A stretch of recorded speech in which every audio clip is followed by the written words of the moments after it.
whistle. A child's whistle. Exactly the same as the one you hear.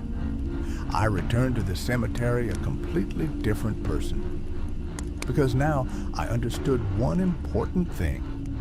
This boy hadn't been appearing for just a few weeks, not just a few months. He'd been coming here for almost 80 years. Every Wednesday, at the exact same time, every time. And if that's true, then another question arises, one far more terrifying than the first. Why hasn't he left yet? It was then that I first noticed her, a woman, the very same woman I would later read about in the old diaries. But that night, I didn't yet know who she was.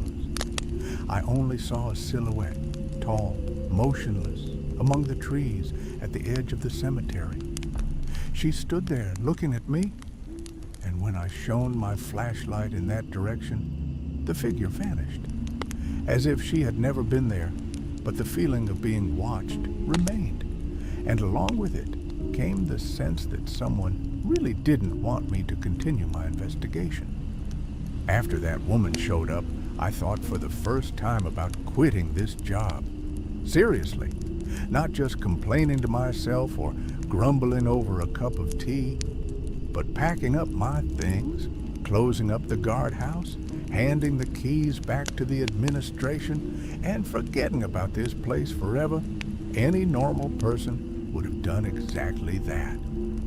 But there was one problem. In my entire life, I'd never been able to walk away from a job I'd started, especially when it turned into a mystery. The more questions that arose, the more I wanted to find the answers. It was precisely this stubbornness that later nearly cost me my life. The next few days passed quietly. No whistling, no ghosts, no silhouettes among the trees. It was as if the cemetery had become an ordinary cemetery again. But the feeling of someone else's presence hadn't gone away. I found myself looking over my shoulder more and more often. Sometimes, among the graves, it seemed to me as if someone was standing in the distance.